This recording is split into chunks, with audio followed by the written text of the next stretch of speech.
68 years ago, a young teacher named Elena Morales vanished from her small home in San Antonio, Texas, on a quiet summer night, leaving behind a room still lit and a door locked from the inside. Police quickly launched an investigation, but aside from her abandoned car on a dirt road in the outskirts, they found no traces of a struggle or voluntary departure. All clues gradually faded, suspects were ruled out, and the case was ultimately closed as an unexplained disappearance. However, decades later, a young investigator unwilling to let justice be buried reopened the old file and uncovered a small detail that everyone before had overlooked. A detail powerful enough to change the entire case and leave America stunned. Before diving deep into this shocking story, let us know where you're watching from, and if you love cold cases cracked open after years of silence, don't forget to subscribe to the channel. The summer of 1957 in San Antonio, Texas, was a rapidly growing city in the American South, where the sound of cicadas mixed with streetcar noises and church bells ringing every afternoon. On the quiet street of the River Road neighborhood, single-story houses lined up along the riverbank, with the shade of old oak trees covering the weathered wooden porches. Here, Elena Morales lived alone in the small house at the end of the street. She was 27 years old, a history teacher at Breckenridge High School, beloved by her students, respected by her colleagues, and known as a model of dedication and strictness. Elena had regular habits, arriving at school on time, and in the evenings, she often read books or prepared lesson plans. Everyone who knew her said her life was simple, but orderly and stable. On Saturday evening, August 17th of that year, Elena attended the annual fundraiser at St. Mary's Church, a small community event she helped organize. Many people remembered seeing her in a light blue dress, carrying a small bouquet given by her students, cheerfully greeting everyone as she left. Some heard the engine of her familiar cream-colored Chevrolet Bel Air start up in the parking lot and fade away on the road leading back to the River Road area. After that, no one ever saw Elena again. The next morning at Breckenridge High School, the teacher's lounge noticed her unusual absence from the weekly meeting. Calls to her home rang in silence. By noon, with no response, her mother began to worry. The Morales family drove to their daughter's house, finding the door locked from the inside, curtains drawn, hallway lights still on, but no answer when they knocked and called her name. Inside the house, everything seemed intact. Dining table tidy, books neatly stacked, only an overwhelming emptiness. Elena showed no signs of preparing for a trip. Clothes were still in the closet, purse and papers untouched. For someone as careful as her, this was not normal. The family realized something was seriously wrong. They asked neighbors, but no one knew anything beyond Miss Morales's lights were on late into the night. After hours of futile waiting, the mother decided to call the San Antonio City Police. The Morales family's report was logged by the San Antonio Police Dispatch in the afternoon of August 18, 1957. Per standard procedure, the case was initially classified as a missing person with unknown cause. However, the mother's panicked voice and the details of door locked from inside, lights on since the previous night, prompted dispatch to send Patrol Car 23 Delta for immediate checks. About 20 minutes later, two patrol officers, Harold Bishop and Frank Owens, arrived at the small house at the end of River Road. They knocked multiple times with no response, then proceeded to observe the surroundings. Everything was unusually quiet. Windows were slightly ajar, thick curtains blocking the interior, making it dark inside, with only dim light seeping through the door crack. Bishop noted the front door was locked from the inside, no signs of prying or forced entry. The fence was intact, no strange footprints on the lawn leading to the porch. Inside, the house was tidy, floors clean, no signs of a struggle. In the living room, chairs were in place, a magazine left open on the coffee table. In the kitchen, a glass of water half full, on the table a small wilted bouquet, likely the gift from the previous evening's party. Bishop wrote in his notebook, "No signs of break-in. House locked from inside. Condition inconsistent with voluntary departure." Upon closer inspection, Owens noticed the table clock in the living room had stopped, hands frozen at a late-night hour. A table lamp was still on, cord taut, possibly lightly bumped. In the bedroom, blankets folded neatly, clothes full in the closet, victim's shoes lined by the window. On the vanity, jewelry, purse, and identification papers, all in place. The scene resembled a house abandoned mid-task, as if the owner intended to step out but never returned. The two officers detected no strange odors, no bloodstains, no clear evidence suggesting criminal activity. Yet, the anomaly was the hallway light still on throughout, bulb emitting heat, indicating the electrical system had not been turned off overnight. After checking the entire ground floor, Bishop radioed headquarters for instructions. Dispatch ordered a preliminary scene report, sealing the area, and waiting for the criminal investigation unit to take over. They placed temporary seals on the front and back doors, noting departure time from the scene as 5:40 p.m. In the quick report sent to headquarters, Bishop wrote, "House sealed shut, no signs of theft or voluntary departure. Interior condition suggests homeowner may have been prevented or left abruptly." This report was forwarded to the Criminal Investigation Division early that evening. About an hour later, Inspector Ray Alvarez, a senior investigator in the unit, was assigned to the case. Alvarez, 38 years old, had experience handling numerous missing persons and homicide cases in Bexar County, known for his caution and persistence with evidence. He received the initial file, quickly read Bishop and Owens's report, then signed to confirm opening an official investigation. By the end of the day, the entire area around Elena Morales' house was cordoned off for more thorough forensic examination the next morning. In the Criminal Investigation Division's initial report, the case was briefly described: female victim, 27 years old, high school teacher, missing since the evening of August 17th, private home, locked from inside, no signs of altercation, personal belongings fully intact, lights and some electrical devices still on. No signs of voluntary departure detected. Need to clarify cause of disappearance and determine criminal possibility. When Alvarez left headquarters for home that evening, he carried a thin file with a few report pages and 3 hastily taken scene photos. In his mind, a first impression had already formed. This was not an ordinary missing person case. Everything in Elena Morales' house was too silent, too orderly, a suspicious order in the context of a person suddenly vanishing. The next morning, Inspector Ray Alvarez returned to the house at 41 River Road to conduct a detailed inspection. He and the technician filmed the entire space, numbering each item according to procedure. Alvarez noted in his log, no signs of intrusion, locks intact, windows not pried. He rechecked the stopped clock and estimated it ceased operating around midnight. Additionally, Alvarez reviewed police radio logs and confirmed no reports in the area of noise or unusual incidents on the night Elena disappeared. From the scene, he tentatively determined she vanished sometime between leaving the church party and early the next morning. Alvarez opened the case file under Missing Person Morales, Elena. He began by compiling a list of everyone who had contact with the victim in the 24 hours before her disappearance. Based on information from colleagues at Brackenridge High School, Elena had taught normally the previous afternoon, attended a teachers' meeting, then went to St. Mary's Church to prepare for the fundraiser.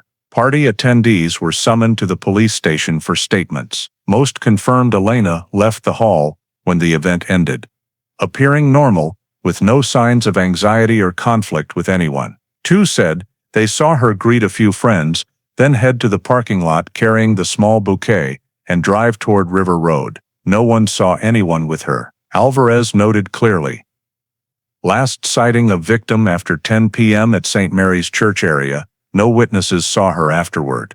Next, he went door to door in the neighborhood. One neighbor said they heard a car engine at night, but couldn't pinpoint the time. Another confirmed Elena's house lights were on when she went to bed and off near dawn. No one heard cries for help or sounds of a struggle. Alvarez marked the porch and front walkway for the tech team to check for footprints. No clear strange prints were found, only a few old women's shoe marks matching Elena's style, likely hers. In his work log, he wrote, "Low-traffic residential area, high likelihood that if intervention occurred, the perpetrator knew the victim or had been watching beforehand." Leaving the scene, Alvarez went to Brackenridge High School. The administration provided Elena's work schedule and a list of people she regularly interacted with. Among them was Jack Calhoun, ex-boyfriend, currently an Air Force officer stationed at Kelly Field. One teacher said they had broken up a few months earlier, but Elena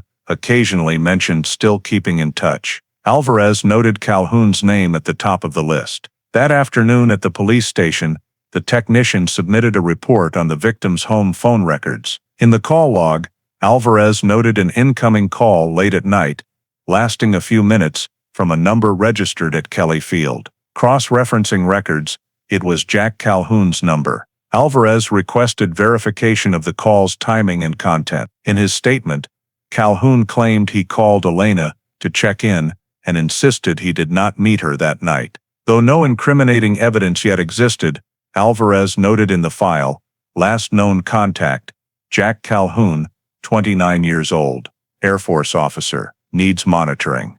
In the first 3 days, he focused on gathering more data, other calls, night shift police activity reports in the area, hospital and motel records around River Road. No signs Elena left the city. He also requested checks of banking and postal systems, no transactions in her name, after August 17th. Tracing her vehicle's route showed the Chevrolet Bel Air did not appear within several miles of River Road after that night, confirming she likely disappeared near home. By the weekend, the case file had thickened with statements from 17 witnesses, a scene diagram, and a list of 3 people with potential direct involvement. Jack Calhoun, Luis Ortega, a neighbor previously warned for stalking Elena, and Tommy Ruiz, a former student who did part-time work for her. Alvarez classified the case under disappearance under suspicious circumstances and requested leadership approval to open a formal criminal investigation. In his report to the commander, he concluded, "No evidence victim left home voluntarily. Signs indicate disappearance occurred suddenly within a short window." Factors related to personal relationships and acquaintances must be examined first. With that assessment, the Elena Morales disappearance officially shifted from an administrative file to a criminal investigation file, laying the groundwork for the long search for truth that followed. In the first week of the investigation, Inspector Ray Alvarez focused on finalizing the list of individuals with potential direct involvement in Elena Morales's disappearance. After compiling statements and cross-referencing data, he identified 3 people requiring formal interrogation: Jack Calhoun, Luis Ortega, and Tommy Ruiz. All 3 were within the victim's circle of acquaintances or close contacts in the short time before she vanished. Alvarez started with the most clearly connected, Jack Calhoun. Calhoun, 29 years old, Air Force officer at Kelly Field, had been in a nearly 2-year romantic relationship with Elena. Base records confirmed he had just returned to San Antonio after completing training in Florida. The interrogation took place at the military base office. Calhoun stated their relationship ended amicably due to differing future plans. He said on the night she disappeared, he only called to check in and did not meet her. When asked about the call time, Calhoun insisted he was in the barracks with 2 fellow officers. Alvarez noted the alibi as provisional, but remained cautious. He observed Calhoun seemed flustered when asked the last time he visited Elena's house. The answer shifted between a few weeks and a month ago. Though no incriminating signs yet, Alvarez recognized this guarded demeanor warranted further verification through physical evidence, if collectible later. The second person interrogated was Luis Ortega, 41 years old, living in the house across from Elena. Ortega worked for the local power company, single, previously warned by police for sending inappropriate letters to another woman in the neighborhood. Alvarez and a partner visited Ortega's home in the afternoon, noting no unusual lifestyle signs. When asked about the evening of August 17th, Ortega said he stayed home watching television and did not go out. He acknowledged knowing Elena because she greeted politely, but denied ever approaching or bothering her. Alvarez cross-checked timing and noted the TV program Ortega mentioned ended earlier than Elena's last sighting. However, no witnesses confirmed whether he left home,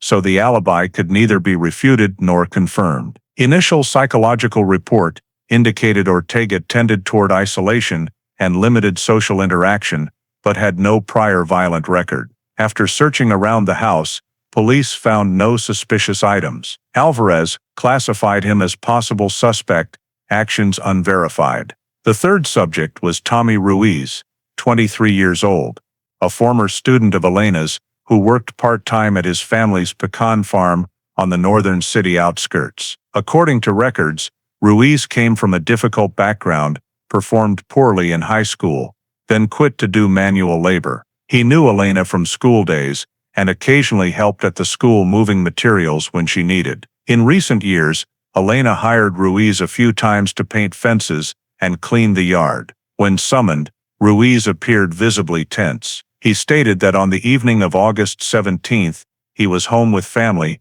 and did not go out. Ruiz's mother confirmed this, but the account lacked details about when he went to bed or whether anyone saw him throughout the evening. Alvarez asked if Ruiz had seen Elena recently.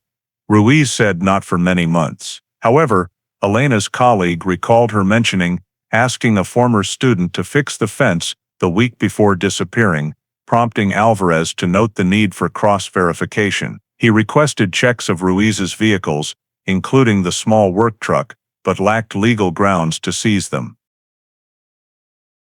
In the summary report to the commander, Alvarez ranked the three subjects by involvement level. Calhoun had emotional motive, Ortega had proximity to the scene. Ruiz had access opportunity. None had ironclad alibis. However, no direct physical evidence implicated anyone. The victim's home remained the sole scene, and the lack of specific traces left the case in a gap between hypothesis and inference. Alvarez recommended continued surveillance of all three, especially Calhoun and Ruiz, while awaiting further results from the Criminal Forensics Unit. Upon completing the day's final notes, Alvarez realized his file still only contained speculations, 3 names listed, 3 statements with inconsistent details, and not a single physical trace explaining Elena Morales' disappearance. In the memo to the prosecutor's office, he wrote briefly, "Insufficient evidence to proceed with charges. Case remains in open investigation phase."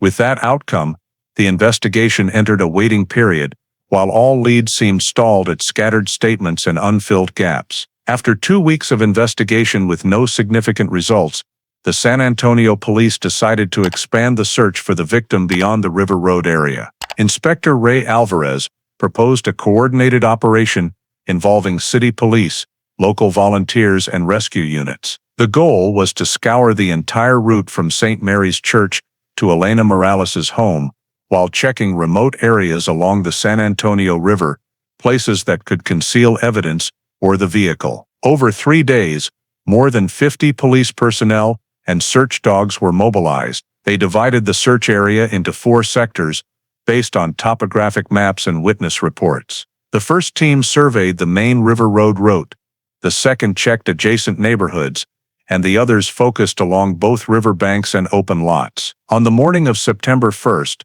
1957, the search team discovered a vehicle matching the victim's description. The cream-colored Chevrolet Bel Air was found parked on the side of a small dirt road in the northern outskirts, more than a mile from Elena's home. The car's location was hidden behind a row of trees, with the rear facing the main road and the front pointing toward a grassy field. The doors were ajar but unlocked, the driver's side window halfway down. Inside, police noted the cabin was tidy, with no signs of struggle or breakage. Elena's leather purse, identification papers, spare keys, and a few personal items remained on the passenger seat. On the floor were traces of dry dirt and a few small shoe prints, but no blood or drag marks. In the trunk was a woman's wallet containing cash and bank documents. This ruled out robbery. Alvarez arrived at the scene the same day. He ordered the area sealed and requested photographs and measurements of the vehicle's position per forensic protocol. In the scene report he wrote, "No signs of struggle, Personal items intact. Vehicle appears intentionally abandoned. Upon external inspection, he noted multiple overlapping tire tracks on the ground beneath the car, including at least 2 distinct tread patterns. The parking position was unnatural. The left rear wheel was sunk more than 3 inches into the soil, suggesting the car was moved there while the road was wet. Alvarez then ordered the tech team to collect soil samples, document tire tracks, and photograph all tread patterns for comparison with vehicles owned by the victim's acquaintances. The area where the car was found lay between city limits and rural land, surrounded by farms and abandoned fields. From the map, Alvarez saw the dirt road led northwest, connecting directly to the outskirts where the Ruiz family pecan farm was located, only about 2 miles away, close enough to raise his attention. He noted in his log, "Need to survey land along the route to Ruiz Orchard, especially riverside vacant lots. To test the hypothesis that the car was moved, Alvarez requested the tech unit analyze dried mud on the undercarriage and wheel wells. Preliminary results showed soil composition different from samples near the victim's home, with higher sand content consistent with the western city area. To rule out theft or borrowing, police verified all maintenance records and potential access to the car. No one but Elena had keys. The intact condition convinced Alvarez someone deliberately placed it there to mislead. He ordered a timeline check of the route from home to the discovery site by cross-referencing local sightings. A nearby farmer said he saw the light-colored Chevrolet parked there a few hours before sunrise, though unsure of the exact day. This statement helped narrow the abandonment window to very close to Elena's disappearance. Meanwhile, the search team continued expanding checks around the vehicle site. They walked the dirt road, examining grass and ditches closely, but found no significant traces. However, one officer reported a faint smell of old ash or smoke from the west side of the lot, carried lightly by the wind. Alvarez marked the location on the map, noting area requires additional survey. Finally, he compiled all information into an interim investigation report. In the conclusion, Alvarez wrote, "Chevrolet Bel Air found intact, no direct crime indicators. Tire tracks and soil samples indicate vehicle moved post-disappearance. Likely movement direction toward Ruiz Farm. Further verification needed to establish connection between this area and the case." The vehicle discovery, though lacking clear evidence, became the only significant milestone in the investigation to date. It confirmed Elena Morales did not leave San Antonio in her own car and revealed the possibility of third-party intervention in her final journey. By the time the search operation ended that weekend, police had collected over 30 statements, 5 soil samples, and 12 scene photos, all filed under Evidence Series 5A, Vehicle Recovery Site. Alvarez understood that from here, the investigation had to expand beyond the familiar residential area into the outskirts where pecan fields began appearing on the map. 3 days after Elena Morales' car was found, Inspector Ray Alvarez submitted a request to search land owned by the Ruiz family. The basis was the vehicle's orientation toward this area, the close geographic proximity, and Tommy Ruiz's inclusion on the list of people with access to the victim. After limited approval, a small team of 4 officers was dispatched to the farm on the morning of September 5, 1957. The Ruiz farm sat on the northwestern edge of San Antonio, covering nearly 20 acres, mostly pecan trees mixed with abandoned patches. The main house was brick, with a barn, stables, and an open area used for burning trash behind it. The weather was hot and dry, ground cracked, wind carrying smells of ash and decaying leaves. When the police vehicles stopped at the gate, Ruiz came out warily. He said his parents were in another state and he was currently the sole manager. Alvarez presented the search warrant and requested cooperation. Ruiz reluctantly led them around the property, saying, "There's nothing worth seeing here." Alvarez's team split into 2 groups. One swept the house and barn, the other surveyed the rear, where signs of burning were visible. Upon approaching this area, Alvarez noticed a circular blackened patch, nearly 3 meters wide, thick ash covering it, mixed with fragments of burned material. Some ash was still warm under the soil layer, indicating recent burning. Among the ash were warped metal pieces, a length of wire, and partially burned fabric scraps. Alvarez asked Ruiz about the ash pile. Ruiz replied curtly, "I burned trash last week, mostly branches and old sacks." When asked why burn during high winds, he said, "I always do it, nothing unusual." His voice was flat, avoiding eye contact. Alvarez ordered samples of ash and burned materials collected for the lab. While forensics took samples, he continued surveying nearby.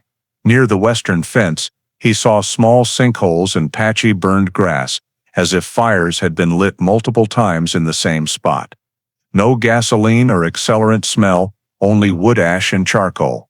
However, in the ash pile, the technician found tiny white grains with smooth surfaces.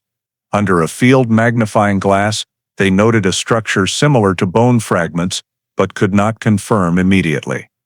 Alvarez ordered all samples sealed, numbered, and a detailed scene report drafted. In the main house, the second team found nothing suspicious beyond typical farm items. Alvarez questioned Ruiz again about the burn timing. He stuck to his story, insisting it was done days before police arrived. Alvarez noted Ruiz was not confrontational, but evaded questions about the evening of August 17th. When asked if he knew about the car discovery, Ruiz said, "I read the paper," then fell silent. That afternoon, the search team left with 5 evidence bags: ash, soil, burned fabric, metal wire, and wood with dark stains. The criminal forensics lab received the samples the same day and began preliminary analysis. The first report reached Alvarez 2 days later. Ash showed unusually high calcium content, inconsistent with wood or plant matter. Some white grains exhibited chemical properties similar to bone structure, but insufficient quantity for confirmation. The burned fabric sample indicated synthetic fibers, possibly women's clothing, though too deformed for certainty. Results were noted as traces of undetermined origin. Alvarez immediately requested expanded search scope, including excavation around the burn site. However, headquarters denied it for lack of strong legal grounds. Reasons cited: no body, no direct evidence linking to the victim, and the landowner not in custody. Alvarez objected, but had to comply. In his report to superiors, he wrote, "Ash samples suspicious in composition, but lack supporting evidence, cannot establish relation between ash pile and Morales' disappearance." In the following days, Alvarez continued surveillance of the farm area. From a distance, they noted Ruiz going about normal work, rarely leaving. No clear illegal activity. Alvarez tried finding witnesses or neighbors nearby, but the land was isolated with sparse population. One nearby rancher recalled seeing smoke from the Ruiz area the night before Elena's car was found, but couldn't confirm the exact date. Finally, the comprehensive search report was completed. In the conclusion, Alvarez listed 3 points. First, the Ruiz property showed signs of unusual burning. Second, ash samples contained calcium, possibly from burned organic material. And third, no direct evidence confirming a crime. He ended the report with, "Recommend continued monitoring of subject Ruiz, retain samples for additional testing when feasible." The file was forwarded to leadership with a request to extend the investigation. At this point, the entire case direction remained in the realm of suspicion, where the gray ash piles were the only evidence, fragile and insufficient to justify further steps. After the ash sample analysis yielded no specific conclusion, Inspector Ray Alvarez's entire investigative direction hit a dead end. His report to command was returned with instructions to reduce field costs and prioritize leads with higher legal viability. Soon after, police leadership decided to shift focus, deeming the most likely suspect still Jack Calhoun, the one with a romantic connection to the victim. Alvarez objected, citing Calhoun's alibi evidence, but the order stood. On October 20, 1957, he received official directives from above: suspend activities related to Ruiz Farm, continue interrogating Calhoun and establishing personal motive. Alvarez understood the case was being steered in the direction leadership preferred, politically convenient rather than fact-based. Throughout the last 2 months of the year, he spent most of his time at Kelly Field Air Force Base, where Calhoun was stationed.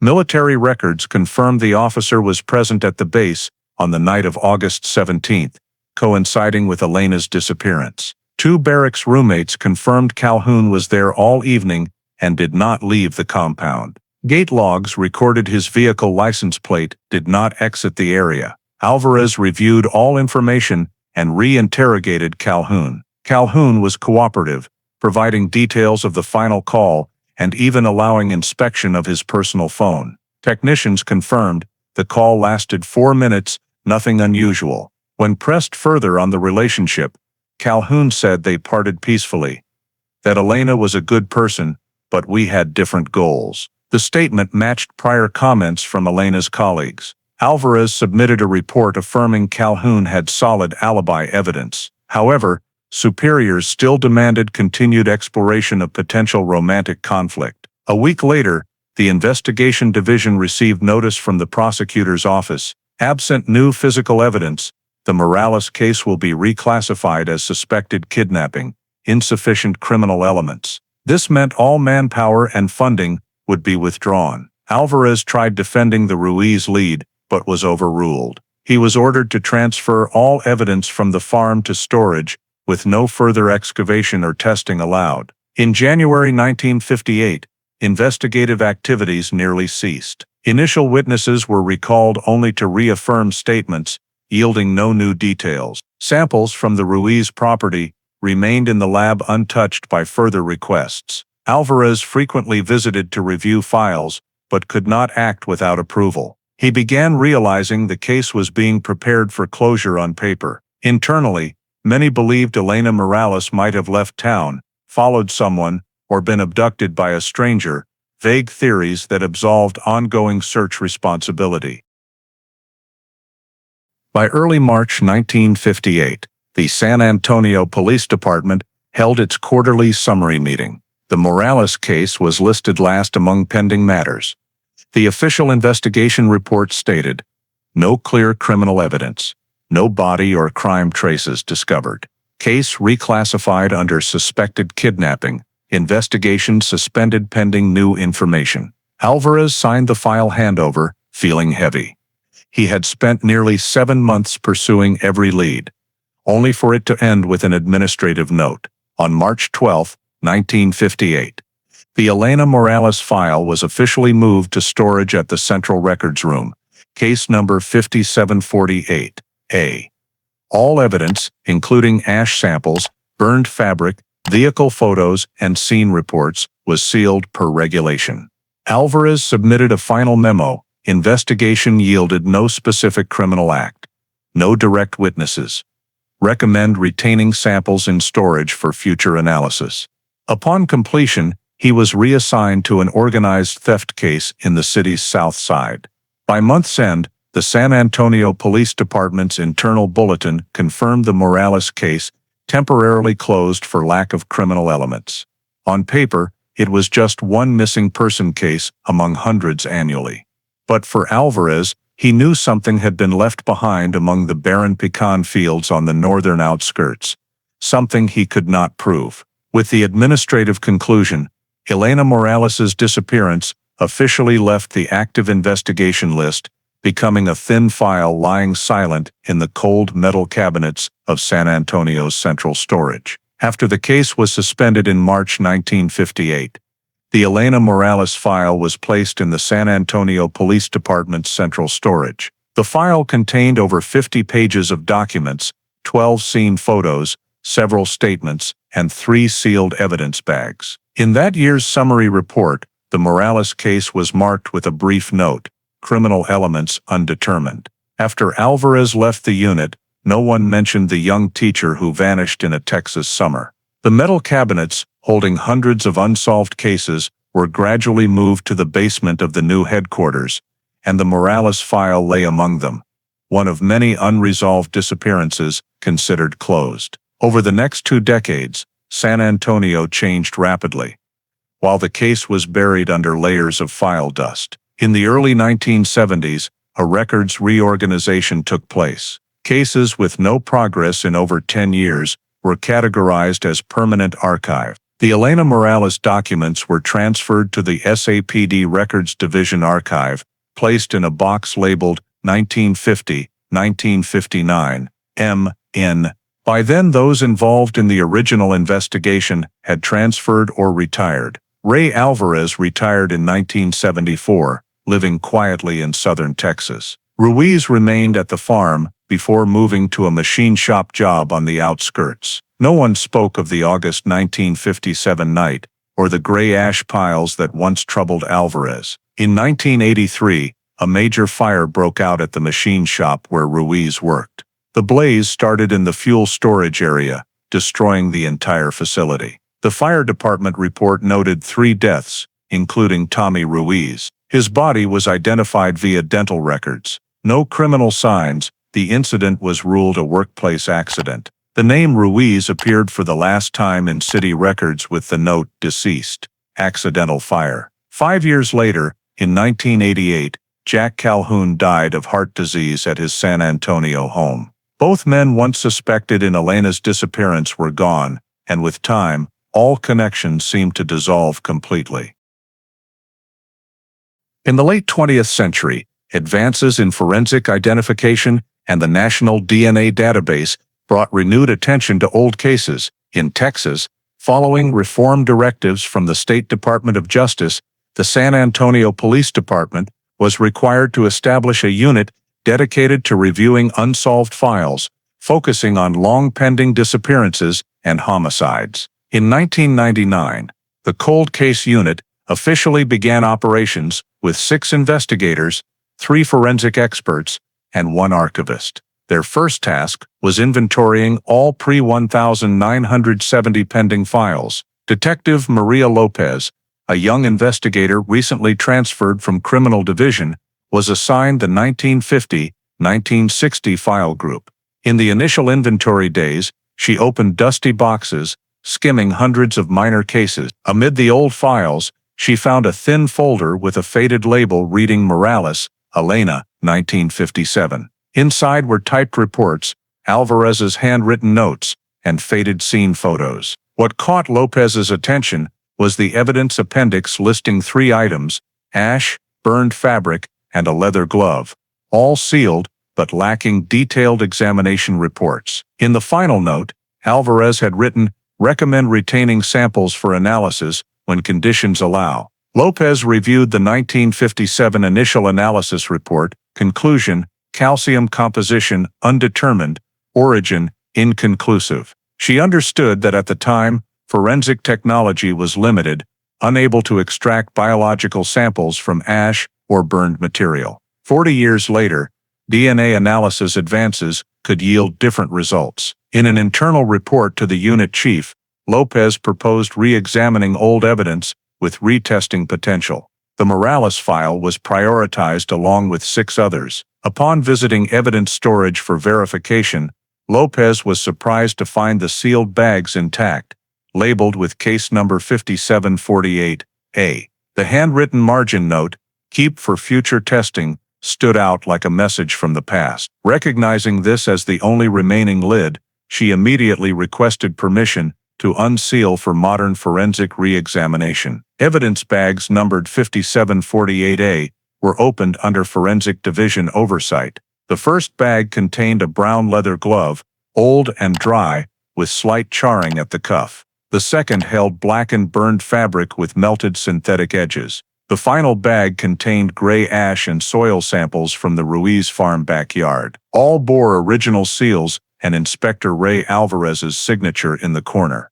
Lopez noted in the log, "Evidence well preserved, no serious degradation. Suitable for biological sample extraction for modern DNA analysis." She contacted the Austin Central Laboratory, authorized for DNA analysis on Texas cold case files. The lab agreed to accept, recommending STR-DNA technology, short tandem repeat sequencing, capable of recovering heavily degraded DNA. All evidence was resealed and transported to Austin in a supervised vehicle. Included were copies of the original file and Alvarez's reports. While awaiting results, Lopez spent time reviewing the old investigation file. She carefully read Alvarez's notes on Ruiz, the high-calcium ash, and the denied excavation request. The aged type pages evoked an indescribable feeling, an inspector who saw the path clearly but was forced to stop. Lopez understood that if these samples yielded DNA traces,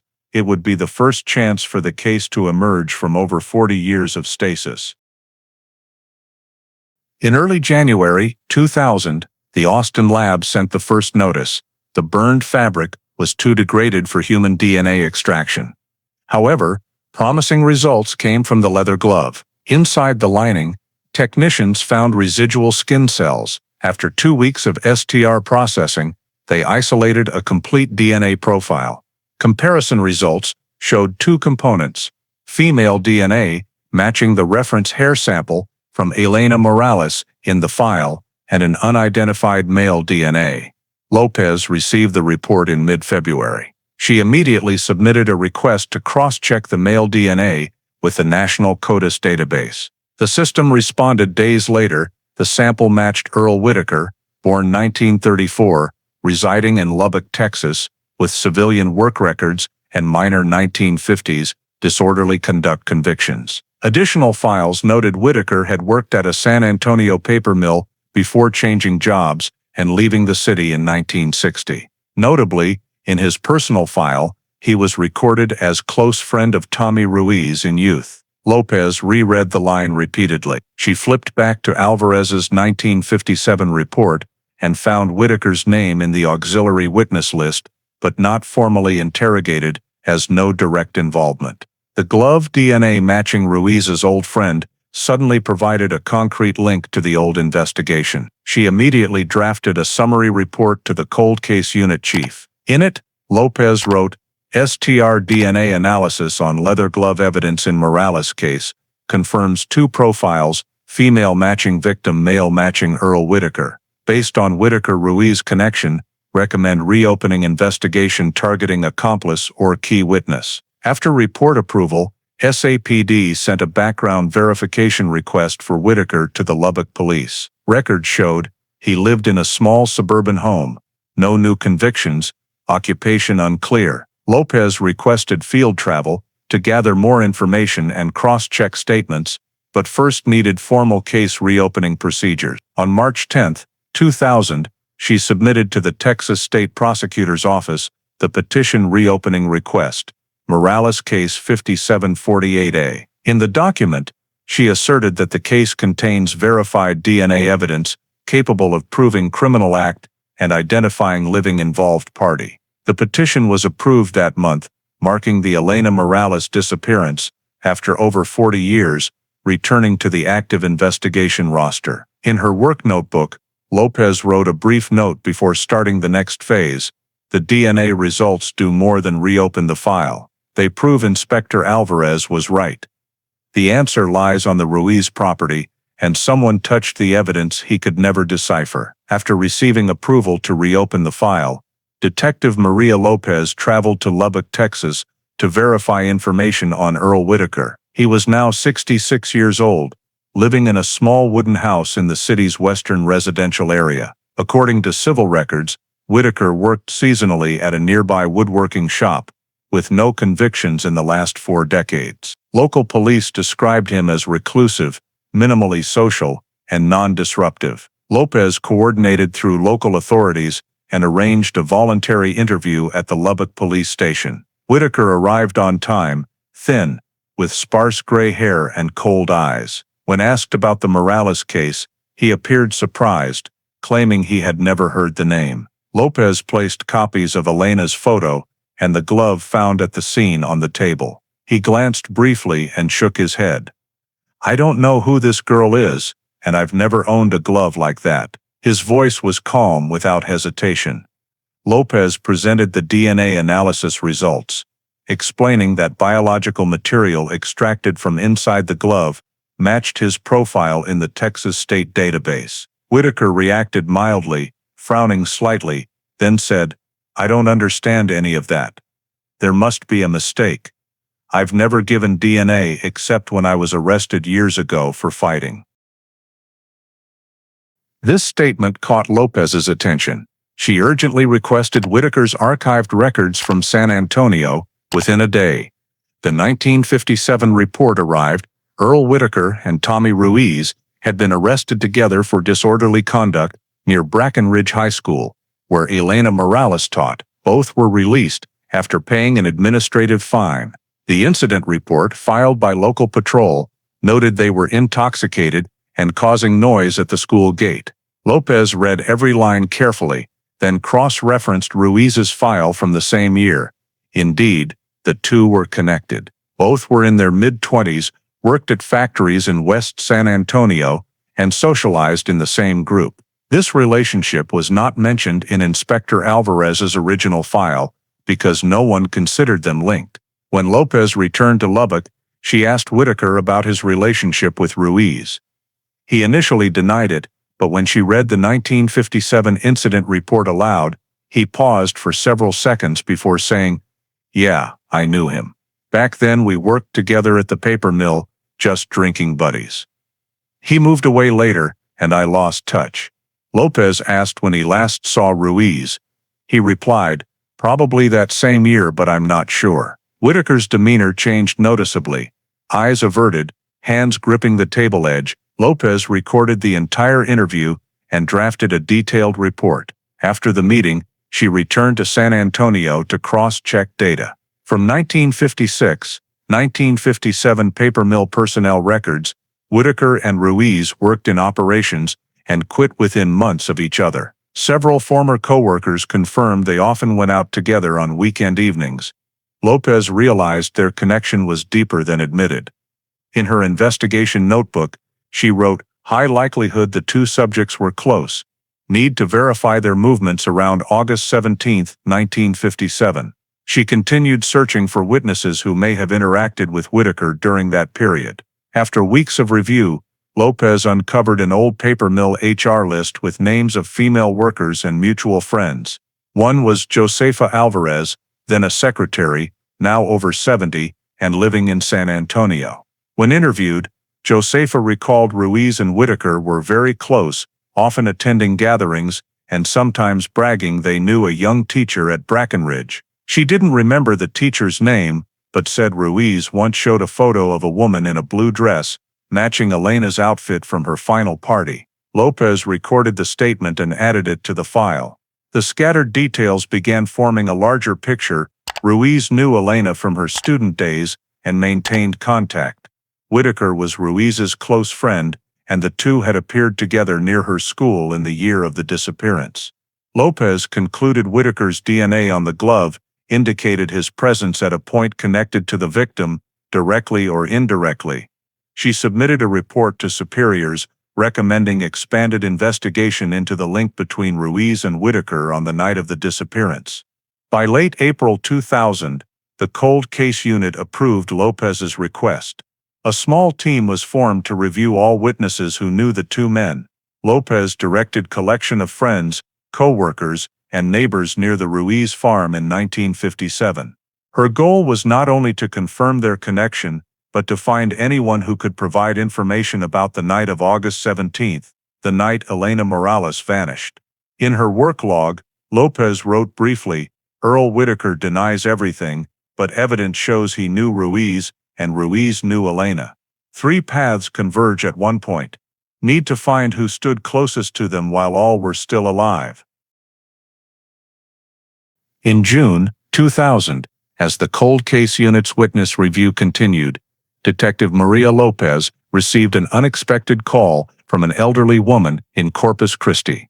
The woman introduced herself as Lucia Navarro, 68 years old, claiming she had information related to Earl Whitaker, currently on SAPD's investigation list.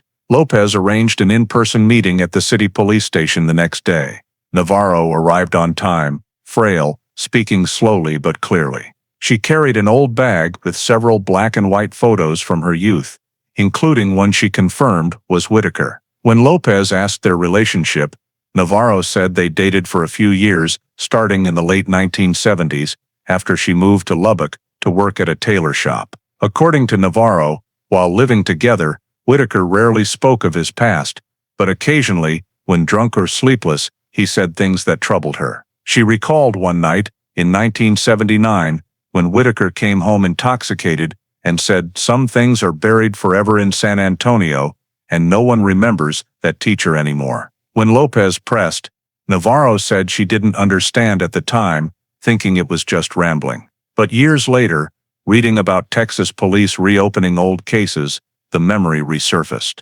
Navarro said she had tried to forget, but upon hearing Lopez was investigating a 1957 disappearance involving Whitaker, she decided to speak. In the formal statement session, Lopez asked Navarro to recount every detail she remembered. She said Whitaker once described something that happened on a summer night when he and his best friend, named Tommy Ruiz, went to a house near a school where a young woman lived alone. Ruiz lost control after being caught breaking in and strangled her during a struggle. Whitaker, by his own account, froze, then helped his friend cover it up. Navarro clearly recalled his words. "I didn't want to, but I was scared," he said. "If I didn't help, he'd drag me down with him." Afterward, they took the body to the Ruiz family pecan orchard and burned everything. The story was told only once, but Whitaker's voice was very cold, not remorseful, but as if unloading a burden. Lopez asked why Navarro hadn't reported it sooner. She replied, "I tried. In 1983, I was going to call, but then I heard Ruiz died in the fire. I thought it was over." She later moved and cut contact with Whitaker. When asked for specific locations, Navarro said Whitaker once showed her a photo of an old pecan field with a broken fence and said, "That's where no one will ever find anything." She confirmed the site was northwest of San Antonio, near the road to the Medina River. Lopez noted the description matched the Ruiz farm location in the old file. Throughout the nearly 2-hour interview,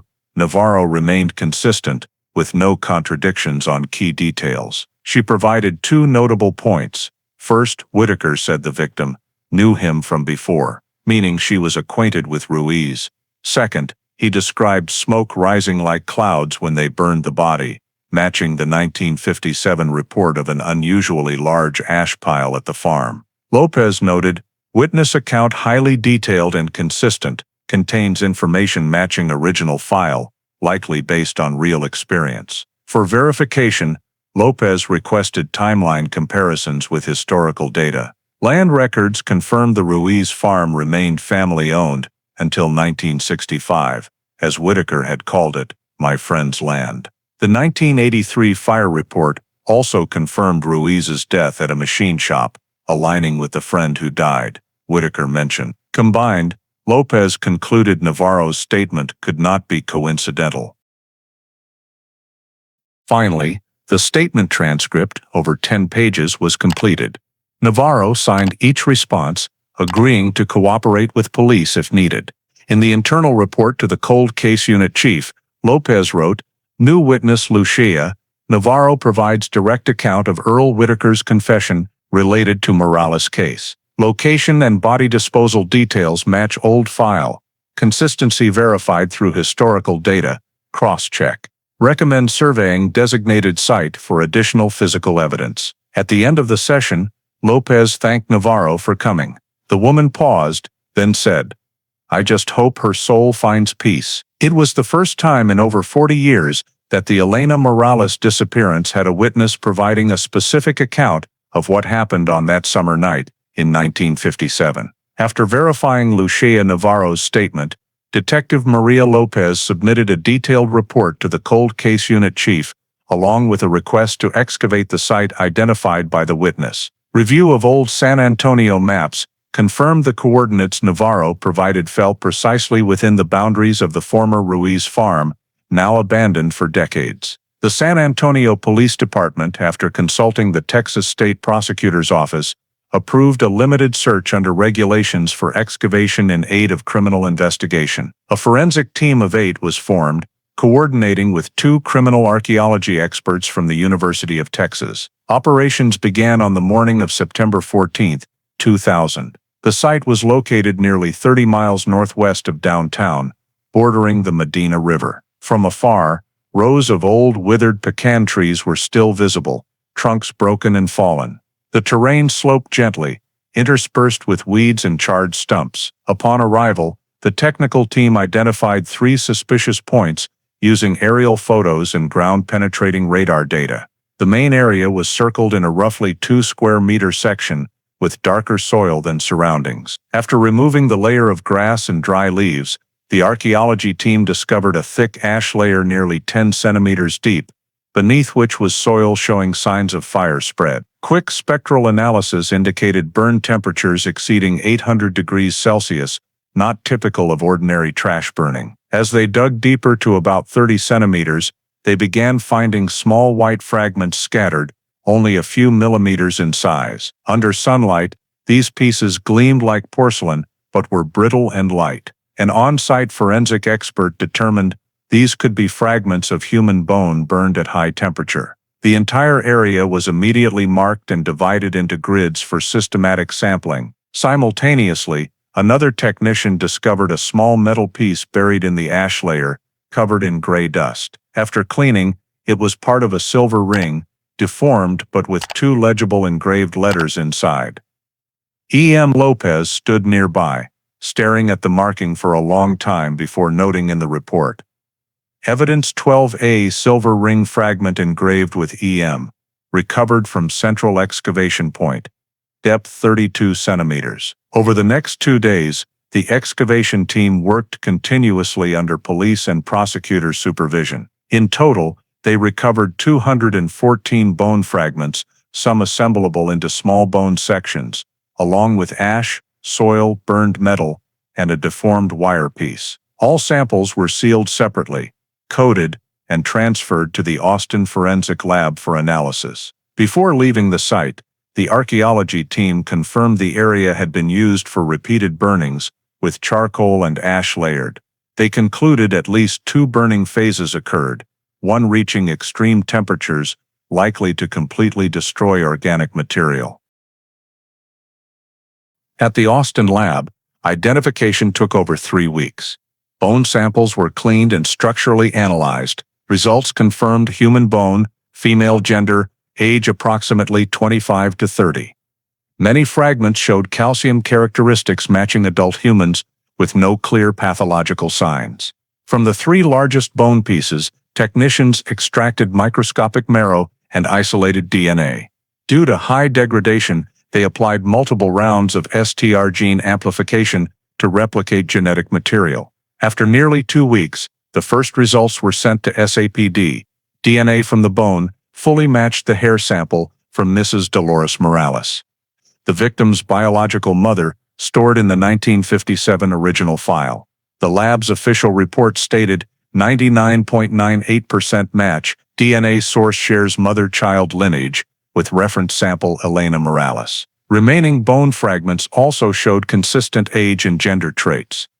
The ash contained phosphate compounds characteristic of burned bone tissue. Additionally, metal examination identified the silver ring fragment as a type commonly produced in Texas in the mid-1950s, 925 sterling silver, with hand-engraved lettering typical for personal items. All forensic data reinforced the conclusion this was the site where Elena Morales' body had been cremated. On October 10, 2000, the Cold Case Unit held an internal press briefing at SAPD. The conclusive report was read to the entire investigation team. Samples recovered from the Ruiz farm area matched DNA with the victim's biological mother's hair sample. The Elena Morales disappearance is determined to be a homicide, body destroyed by fire. Lopez, the lead investigator, signed the official excavation minutes. She added in the notes, "After 44 years, the victim has been identified. What remains is only ash and bone fragments, but enough to end the missing status spanning nearly half a century." The farm area was sealed for another week to complete evidence collection. Geology and forensic experts reconstructed the fire structure, determining fuel as pecan wood and kerosene, commonly used in agriculture. All data was compiled into a supplemental file numbered 5748 AR-UPAN. When the final report was submitted to the Texas State Prosecutor's Office, the conclusion was bolded. Based on DNA identification results, and recovered evidence, confirmation that victim Elena Morales' remains have been located after 44 years since disappearance. That afternoon, Lopez visited the old evidence storage, opening Inspector Ray Alvarez's file cabinet. Among the yellowed pages, she found his handwritten line, "If one day possible, return to that land." She placed a copy of the DNA results on the old page and closed the cabinet. After nearly half a century, the ash fragments on the quiet outskirts of San Antonio finally revealed the answer a previous generation had helplessly sought. Immediately after the DNA results were released, Detective Maria Lopez issued a second summons for Earl Whitaker to the Lubbock police station. This time, the interrogation included a Texas state prosecutor representative and an appointed attorney. Whitaker was informed he was not under arrest, but central to a homicide case involving Elena Morales' 1957 death.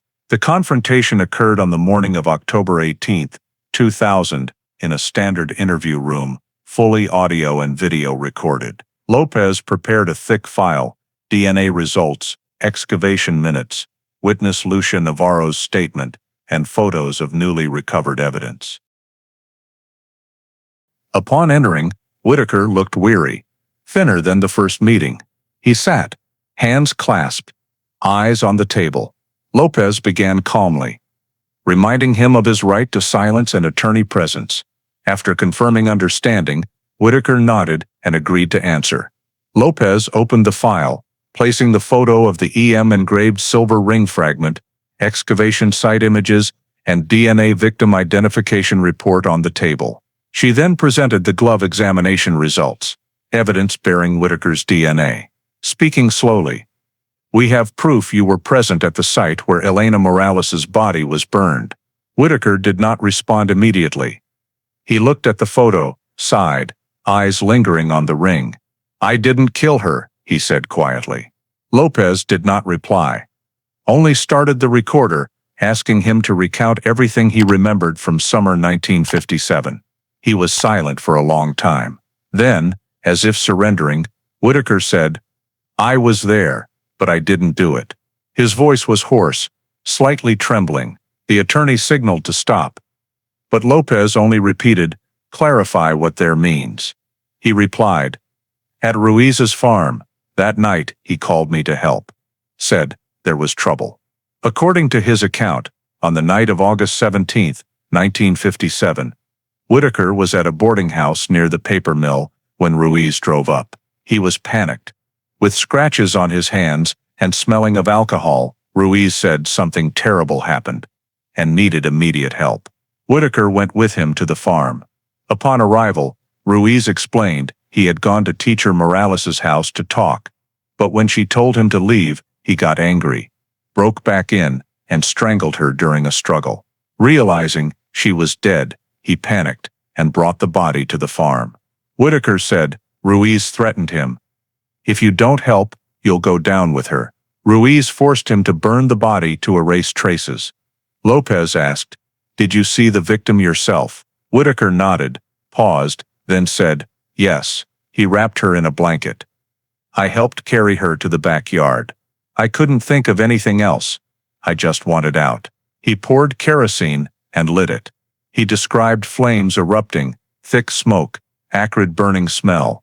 He and Ruiz stayed all night, adding wood to keep the fire going. The next morning, they cleared the ash, buried a thin soil layer over it. Whitaker said, "I wanted to leave right away, but he kept my car keys." After 2 days, Ruiz returned the keys, warning never to mention it again. Lopez asked why he never reported to police. Whitaker replied, "Who would believe me? He was in a work crew, had connections at the department. I was just a worker. If I spoke, he'd kill me." He said Ruiz later cleaned Elena's house, drove her car out of town, and abandoned it. When asked about the glove, Whitaker said he wore it while burning. "One Ruiz gave me." After finishing, Ruiz tossed the pair into the ash, unaware one remained. Throughout the over 3-hour interrogation, Whitaker's statement remained consistent. His voice was steady, low emotion, but hands trembled slightly when mentioning the fire. Lopez had him sign the 6-page transcript, confirming voluntary statement. The entire process was recorded on audio and video as official evidence. In the final section, asked if he wanted to add anything, Whitaker said, "I'm not the killer. I was just too cowardly to stop him." Leaving the room, Lopez maintained professionalism, but noted in her log, confession matches DNA evidence, scene physicals, and witness statement. Whitaker admits presence, assisting in body disposal, no denial of concealment. The recording was backed up, filed under 5748A, Statement 02, acknowledged by the prosecutor's office. The confrontation ended at 1:45 p.m. that day. From the moment Whitaker signed the statement, Elena Morales' disappearance was officially classified as premeditated murder, and his confession became the final critical piece in the evidence chain that had waited 44 years to be spoken. After the confrontation with Earl Whitaker concluded, Detective Maria Lopez began the phase of compiling the file and completing the legal evidence chain. For nearly half a century, the Elena Morales disappearance existed only as an unsolved case. Now all the scattered pieces finally fit into a logical sequence presentable in court. Lopez spent weeks reviewing all evidence, organizing it chronologically, and categorizing by forensic value, statements, physical items, and witnesses. The comprehensive report opened with the key evidence, DNA extracted from the leather glove, recovered at the 1957 scene, containing 2 genetic sources, one from Elena Morales, one from Earl Whitaker. This was physical proof establishing Whitaker's presence at a location directly linked to the victim. The analysis results were confirmed by the Austin Central Laboratory, compliant with national STR-DNA standards, admissible in prosecution files. The second evidence was the ash and bone examination from the Ruiz Farm excavation. The Austin Forensic Lab report affirmed all bone samples bore biological traits matching the victim, with near absolute probability. Accompanying were supplemental items, including the silver ring fragment engraved EM material and engraving style corresponding to jewelry Elena commonly wore, verified via photos in the original file. These findings provided physical basis proving the body destruction site and disposal method Whitaker described. The third evidence came from 1957 scene technical records. Upon re-examining photos of the victim's Chevrolet Bel Air, Lopez requested the mechanical forensics unit compare tire tracks in the old report with Tommy Ruiz's vehicle registration. Technical analysis showed tread pattern, size, and groove depth matched the truck Ruiz owned at the time, a 1956 Ford F-100, commonly used in farming. This match reinforced the hypothesis that Ruiz's vehicle moved in the area where Elena's car was abandoned. After gathering sufficient physical evidence, Lopez reconstructed the crime sequence based on all data. The report detailed the event chain on the evening of August 17, 1957. Elena Morales left the St. Mary's Church party and returned home alone. That same night, Tommy Ruiz, someone she knew, arrived, leading to conflict. Ruiz strangled the victim during a struggle, causing death. In panic, he called his close friend Earl Whitaker for help, covering it up. The two transported the body to the Ruiz farm, where they burned it in a temporary pit, using pecan wood and kerosene. To erase traces, Ruiz drove the victim's car over a mile from home and abandoned it to stage a false scene. The leather glove Ruiz used during burning was discarded near the site. Whitaker remained silent for decades, only admitting the truth when confronted with DNA evidence and witness statements. Lopez integrated Whitaker's statement with forensic results to prove consistency. His account of burning over 2 nights matched ash layering at the excavation. Descriptions of the ring, glove, and fuel matched recovered items. These details eliminated fabrication or second-hand knowledge. The report emphasized that independent scientific results, conducted over 40 years apart, corroborated each part of the confession. In the overall evaluation, Lopez divided the evidence system into 3 main groups. 1. Physical forensic evidence, DNA, ash, bone, personal items. 2. Indirect technical evidence, tire tracks, vehicle location, scene data. 3. Witness statement evidence, Lucia Navarro's account, and Whitaker's confession. Combined, these groups formed a logical cause-effect chain sufficient to constitute second-degree murder and concealment of crime elements. Lopez compiled everything into a file over 300 pages long, sequentially numbered, with appendices of photos, scene diagrams, and excavation minutes. The report was signed for confirmation by the Cold Case Unit Chief and Austin Forensic Division Director. In the conclusion, she wrote, "Scientific evidence and independent statements confirm the presence and actions of subjects Ruiz and Whitaker in the Morales case. Data sufficient for criminal prosecution of Earl Whitaker as accomplice and for concealment of crime." On November 2, 2000, Lopez officially transferred the entire file to the Bexar County Prosecutor's Office for indictment review. The accompanying summary stated clearly, "After 44 years, the Elena Morales disappearance is determined to be intentional homicide. All physical, forensic, and witness evidence is unified, without contradiction." Placing the thick file on the chief prosecutor's desk, Lopez signed the final line in the handover minutes, "Evidence chain completed. Morales, Elena, 1957. On November 14, 2000, after the Bexar County Prosecutor's Office completed file review, an official arrest warrant for Earl Whitaker was signed and issued. The warrant specified 2 charges, second-degree murder and obstruction of justice. San Antonio law enforcement coordinated with Lubbock police to execute the arrest at Whitaker's residence the next morning. He was taken into custody without resistance, only asking briefly, "I guess this is about 1957.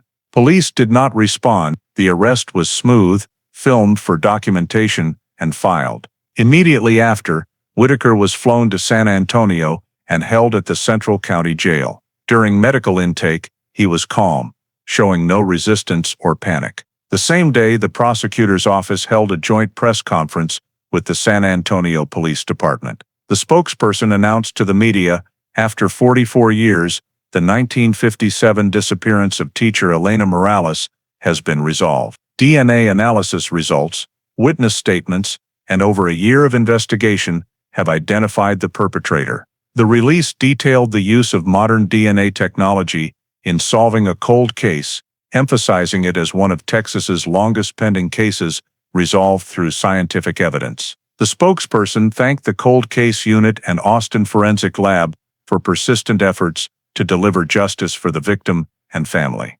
The news spread rapidly. Major Texas newspapers, San Antonio Express News, Dallas Morning News, and Austin American Statesman, ran front-page stories, 1957, disappearance, solved by DNA. Local TV stations aired footage of police escorting Whitaker in an orange jumpsuit with Kieran. After over 4 decades, justice finally speaks. To the public, the Morales case became proof of forensic technology's power and investigative determination. Detective Maria Lopez, the lead, gave brief media interviews but declined detailed comments, saying only, "We don't forget. Every pending file bears a person's name.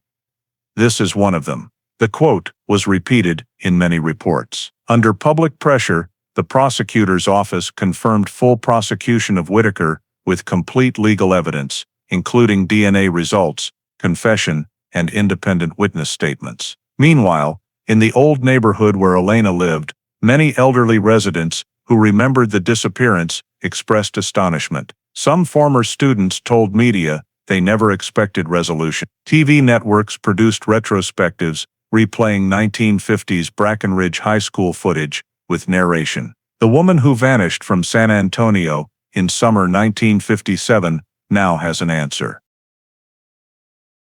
On the investigative side, Lopez and the Cold Case Unit completed a final summary report to the State Department of Justice.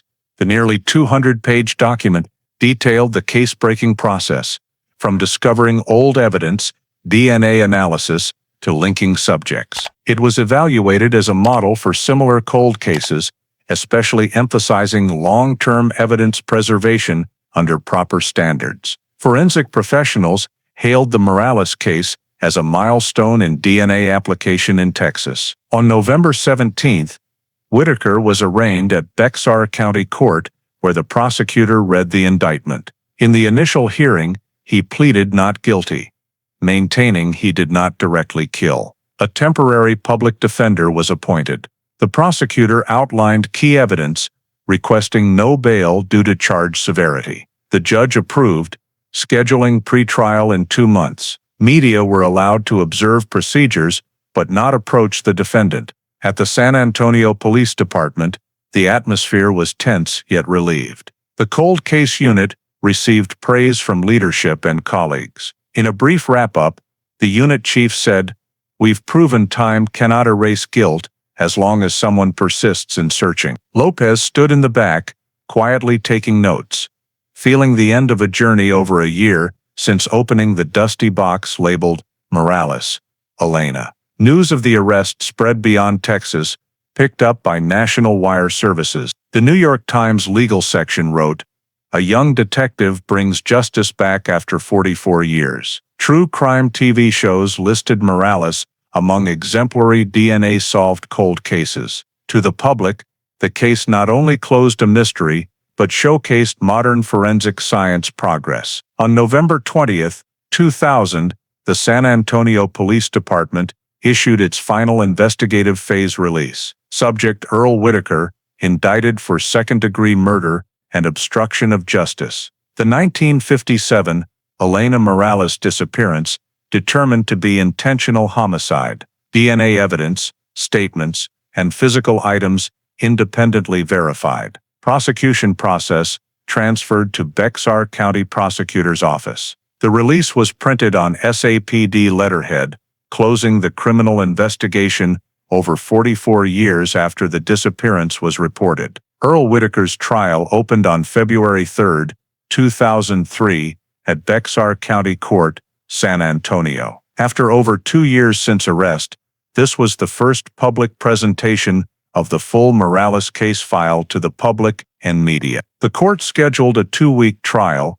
with 12 jurors selected after 3 days of screening. Courtroom 4 was packed, including media representatives, victims' former students, and 1957 River Road neighborhood residents. Lead prosecutor was Daniel Myers, with over 20 years in serious crime prosecution. Defense was handled by civil attorney Michael Grant, appointed to represent Whitaker's interests. In the opening statement, Prosecutor Myers presented an overview of the case. He emphasized that DNA evidence was an undeniable scientific factor, showing Whitaker's presence at the body disposal site, along with witness Lucia Navarro's statement and the 2000 recorded confession. "This is not a disappearance," Myers told the jury. "This is a murder that was concealed, and the man sitting here chose silence for 44 years. He outlined the event sequence summary from Elena Morales' disappearance, the vehicle discovery,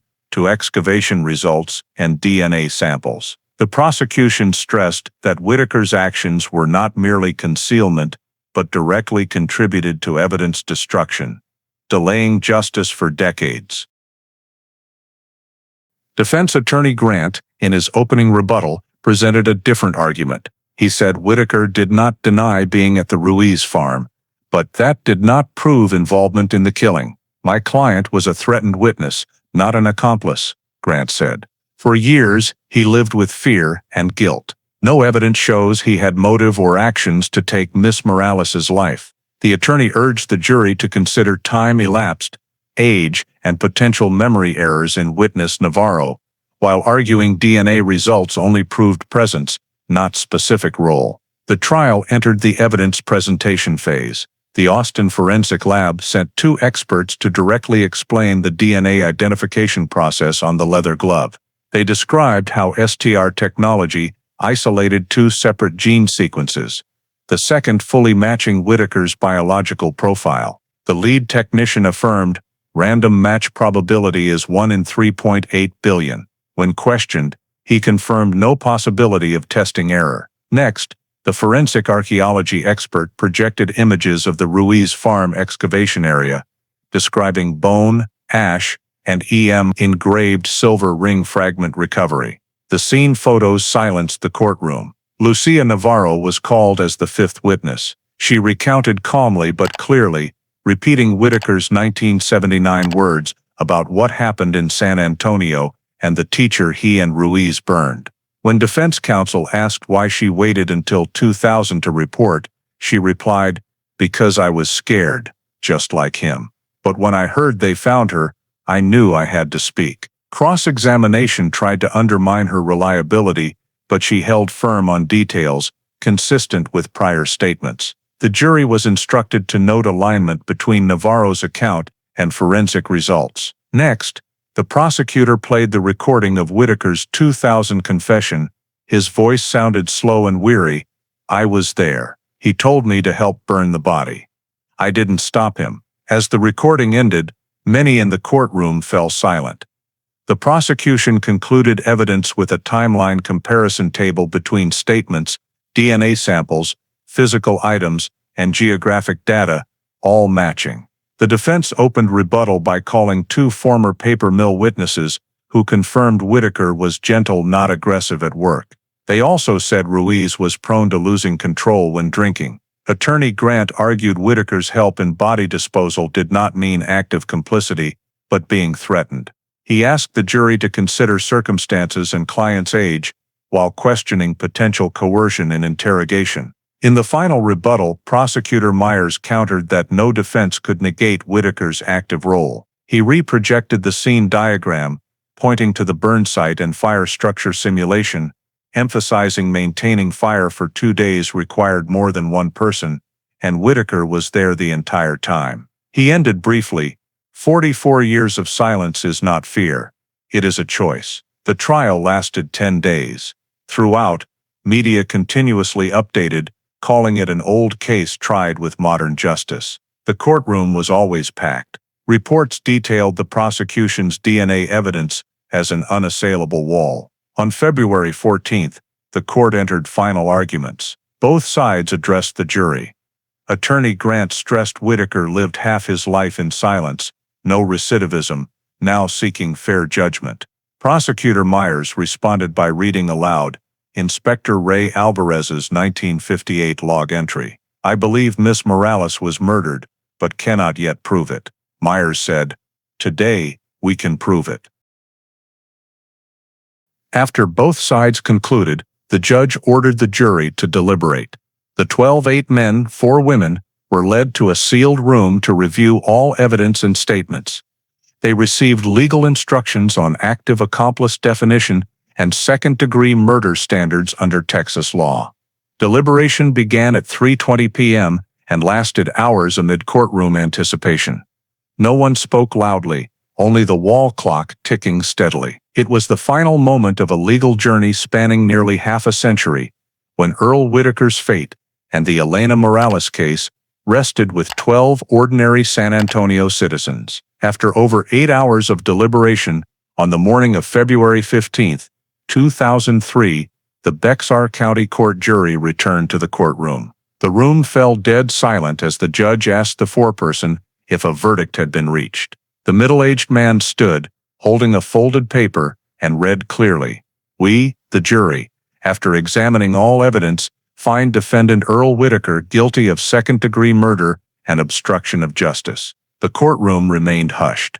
Whitaker showed no emotion, only bowing his head, hands clasped tightly. The judge confirmed the verdict and proceeded to sentencing. Prosecutor Daniel Myers requested the maximum sentence for second-degree murder, citing the exceptionally serious prolonged concealment, causing severe societal harm. He emphasized that for 44 years, Whitaker chose silence, forcing the victim's family to live in doubt and pain. Defense attorney Michael Grant asked the court to consider mitigating factors, age, health, and post-arrest cooperation, asserting the defendant endured a lifetime conscience sentence. The judge heard both sides, then read the conclusion. Based on the jury verdict, the court sentences defendant Earl Whitaker to life imprisonment without parole eligibility. This sentence upholds the principle that time cannot erase crime, and justice, though delayed, must be served. The gavel struck 3 times.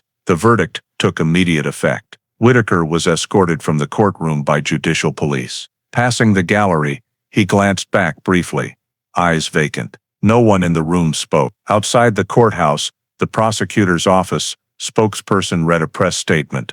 With today's sentence, the 1957 murder of teacher Elena Morales is officially closed. This is the longest pending case in Texas history resolved by DNA evidence. News outlets immediately issued specials, calling it a victory for scientific justice. The next day's papers featured bold headlines: "Cold Case Solved.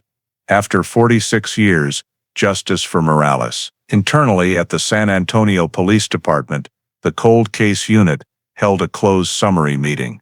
The final report noted investigation, identification, and prosecution completed per protocol. The Morales case file was renumbered in the new system, archived under Cold Case Solved 2003. The over 800-page file, including all evidence copies, statements, photos, and forensic results, was placed in a special cabinet for exemplary state cases. Detective Maria Lopez signed the completion minutes, then closed the file with a brief note.